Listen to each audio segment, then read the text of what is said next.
Sometimes playing an open world game is honestly just a bad idea. You start with one simple objective, unexpectedly meet a random NPC, and suddenly you've spent hours of your life without even noticing. But the thing is, you didn't even finish the quest you started, and you're totally fine with it. That's the kind of freedom we're talking about today. Hi folks, welcome to CryptoMac, and today we'll be talking about those kind of games that you can play right now. Starting off with number 10, it's Horizon Forbidden West. The open world genre has no shortage of games that look incredible in a trailer and then kind of flatten out the second you're actually playing them. Horizon Forbidden West is not that. It's one of those titles where the screenshots genuinely don't do it justice, because what makes it special isn't just how it looks, it's how it feels to move through it. You've got this whole ruined version of the American West, completely overgrown, filled with machines that look like living sculptures, and the world just keeps opening up the further you push into it. The traversal got a serious upgrade from the first game, so now you've got a glider, a grappling hook, and the ability to go underwater, which sounds like small additions on paper, but completely changes how you interact with the map. You're not just sprinting from objective to objective anymore, you're actually exploring, which, for an open world game, sounds like it should be a given, but trust me, it's not always. The combat is where this game really earns its spot on the list, though. Every machine has this whole system of elemental weaknesses and detachable parts, so you're not just shooting at things. You're dismantling them, ripping a weapon off one of those massive machines mid-fight and turning it against them. It's deeply satisfying in a way that most open-world combat just isn't. Now the story carries over the mythology from the first game and actually expands it in ways that pay off. Aloy feels less like a wide-eyed newcomer here, and more like someone carrying the weight of knowing too much. The Complete Edition bundles in the Burning Shores DLC on top of everything else, and honestly, if you've got a PS5 and haven't touched this one yet, that's the thing to fix. And coming in next at number 9, we have Mad Max. There is maybe no open world game that commits harder to its aesthetic than this one. Like, the wasteland is not just a backdrop here. It is the whole personality of the game. Every rusted car, every crumbling settlement, every dry cracked stretch of nothing between you and the next fight. It all adds up to this atmosphere that very few games have managed to pull off since. The thing that really works for me is the car combat. You're out there in the wasteland with this beast of a vehicle, ramming enemies off cliffs, hooking their wheels with a harpoon, watching their whole car just disintegrate at highway speed. It's just pure chaos. And it never really gets old. The on-foot stuff is pretty straightforward, honestly. It borrows a lot from the Arkham combat rhythm, and it's fine. It gets the job done. But that's not why you're here. You're here for the magnum opus. The progression loop of upgrading your car, pushing further into more dangerous territory, clearing out enemy camps to slowly take the map back from these warlords. It's one of those just one more turn type of situations where you look up and it's been 3 hours. Mad Max came out the same day as Metal Gear Solid 5: The Phantom Pain, which is honestly one of the cruelest release date decisions in gaming history because it just got buried. People slept on it hard. But on PS5 it runs smooth, it looks great, and if you've got any tolerance for a slow burn open world that rewards patience, this one has aged surprisingly well. It's not going to top anyone's all-time list, but for what it is, it delivers. Now, next on the list at number 8, we have Dying Light: The Beast. Techland needed this one, like genuinely needed it. Dying Light 2 left a lot of people feeling burned, and the studio spent years trying to figure out how to win that trust back. The Beast is basically their answer to every criticism. It started as DLC, then at some point they looked at what they were building and realized it had grown into something way bigger than that. So they cut it loose as its own game. And honestly, that decision paid off. The thing about The Beast is it brings back what made the first Dying Light so special, which was that the knights actually mean something. In Dying Light 2, the knight kind of lost its bite. Here it comes roaring back. Because once that sun goes down, the whole vibe shifts into something way more dangerous, and you've got 3 choices: run, hide, or fight for your life. The setting helps too. You're not in a dense urban sprawl this time. You're in this sprawling valley in the Alps, all overgrown farmland and swamps and mountain terrain that gives the parkour this completely different texture. Kyle Crane, the main protagonist from the first game, is back as well, and he's carrying way more weight than he used to. 13 years of captivity will do that to a person. The story actually earns its emotional beats in a way the series hasn't really managed before. And then there's the combat, which leans into this whole internal conflict angle where Crane has been permanently changed by what was done to him. You can tap into something savage when things get desperate. It changes how fights feel. Less about efficiency, more about barely holding it together. The beast is somewhere around 40 hours if you actually explore it, and it holds up the whole way through. It's the kind of redemption arc you love to see from a studio. So coming in next, we have Marvel's Spider-Man 2. Only a few games in recent memory carried as much weight going in as this one did. The first game redefined what a superhero open world could be. Miles Morales proved it wasn't a fluke, so by the time Spider-Man 2 dropped, the expectations were almost unreasonably high. And look, it mostly clears that bar. The map is the biggest leap forward. They expanded New York out into Queens and Brooklyn, which nearly doubles the playground you had before. So you're not just swinging through Manhattan anymore. The city actually feels like a city now. And then there's the web wings, which completely change how you move through the open world. You can catch a thermal and just glide for blocks without losing altitude. It sounds simple, but the first time you do it, you immediately understand why they built the whole map bigger. The symbiote stuff with Peter is where the game really gets interesting, though. You've got access to these brutal, aggressive powers that feel completely different from his usual toolkit. It gives off this vibe of someone slowly losing the thread of who they are, and the gameplay actually backs that feeling up. Miles, on the other hand, is just flat-out fun. His bioelectric abilities have been expanded, and he feels more confident, more complete. The biggest hurdle with talking about Spider-Man 2 is that the story doesn't quite stick the landing the way the first game did. It moves fast, maybe too fast. Some of the character moments needed more room to breathe, but the open world itself, the traversal, the moment-to-moment combat, that stuff is as good as this genre gets. And next on the list, it's Death Stranding. And honestly, this entry covers both the director's cut and the sequel, Death Stranding 2 on the Beach, because you really can't talk about one without the other. No game in recent memory has refused to fit in a box quite like this series does. It's not an action game, it's not a walking simulator, it's not a delivery game, even though on paper, yeah, you're delivering packages. It's something that shouldn't work, and yet the moment it clicks for you, it becomes one of the most genuinely affecting things you can experience on a PS5. The director's cut is the best place to start if you haven't yet. It's the same core experience but tightened, with better traversal tools and a handful of new missions that add more texture to the world. The premise sounds absurd until you're actually out there, picking your way across this desolate stretch of nothing, reading the landscape, feeling the weight of every step. Then it makes a strange kind of sense. Now Death Stranding 2 on the Beach picks up about 11 months later and takes Sam to Australia, and the shift in setting does something really interesting to the whole formula. You've got this massive open world of sun-bleached terrain, swamps, dense forest, and the environment itself working against you at every turn. Earthquakes, sandstorms, that rain that ages everything it touches. The world feels genuinely alive and actively hostile in a way the first game only hinted at. Here's the thing about the sequel. Kojima looked at every criticism of the first game and actually addressed it.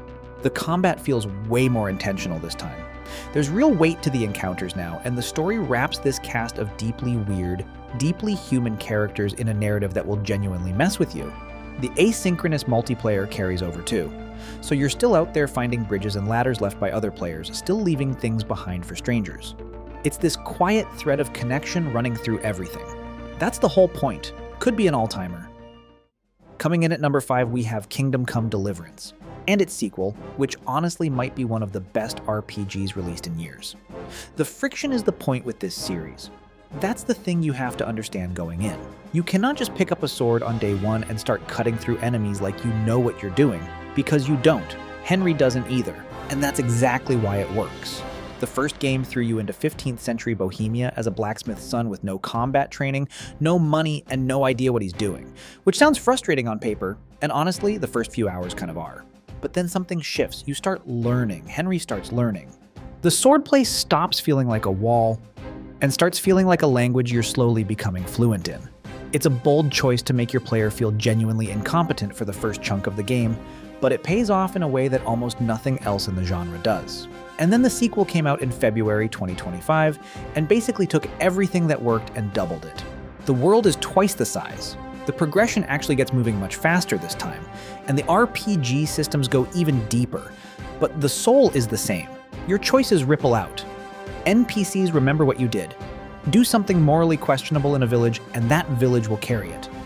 There's this story from a reviewer who got branded on the neck with a hot poker as a consequence of their own bad decisions, and not a single second of it was scripted. That's Kingdom Come. The sequel sold over 5 million copies, got nominated for Game of the Year, and it absolutely deserved the conversation. Now at number 4, it's Monster Hunter Wilds. Here's the thing.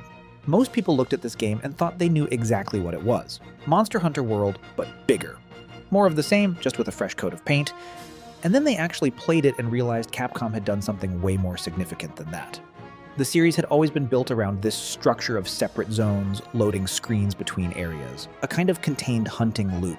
Wilds basically dismantles that.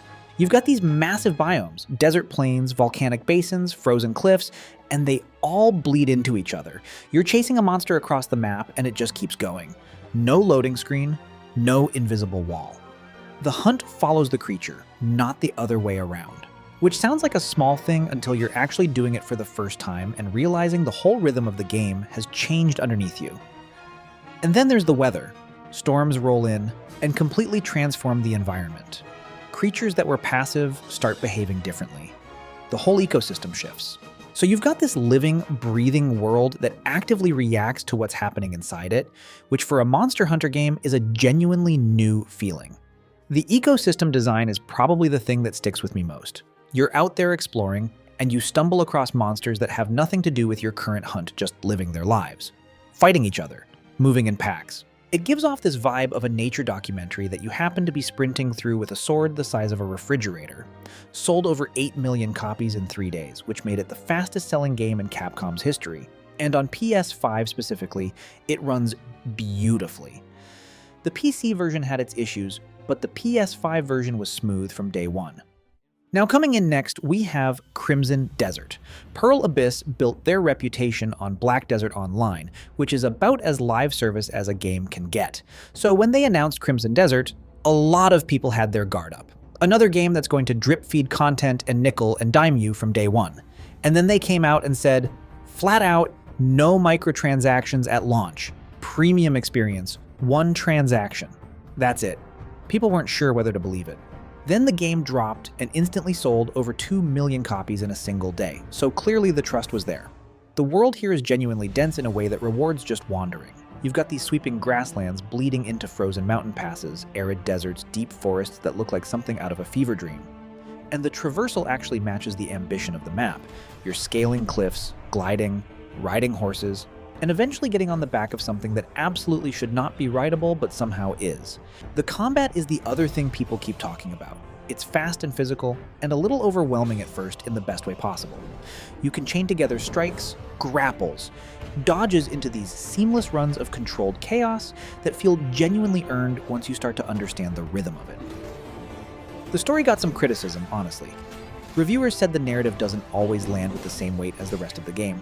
But the open world itself, the way it just keeps throwing interesting things at you around every corner, that part delivers. It's a game that tries to do everything, and it mostly pulls it off. For a studio making the leap from MMO to single-player premium experience, that's not a small thing. And at number 2, it's Hogwarts Legacy. No game in recent memory launched inside a bigger cultural storm than this one. Before it even came out, it had already been debated to death on every platform you can think of. And then the actual game showed up, and none of that noise mattered anymore, because people just started playing it and couldn't stop. 40 million copies. That's not a fluke. That's a game that genuinely delivered something people had been waiting decades for. The thing that really works here is the castle itself. Hogwarts as a building, as a space you actually inhabit and learn and bump into other students in the hallways. It captures something about that specific fantasy of belonging to a magical world that the books always promised, but you could never actually touch before. And then it pushes you outside those walls into the Scottish Highlands and Hogsmeade, and these wide open stretches of countryside that feel genuinely alive. The combat has a great rhythm to it. You're chaining spells together, building momentum, turning enemies into targets you can juggle and manipulate mid-fight. It's more kinetic than people expected. Some reviewers felt the open world structure underneath all of that was a little dated, a little safe. And that's a fair point.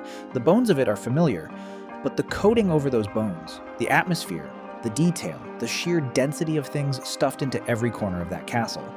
That's not something a lot of open world games can touch, right? And finally, at number 1 spot, it's Red Dead Redemption 2.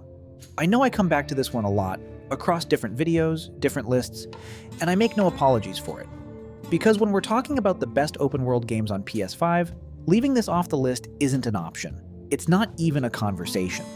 The thing that still gets me about Red Dead 2, even years later, is how it treats slowness as a feature.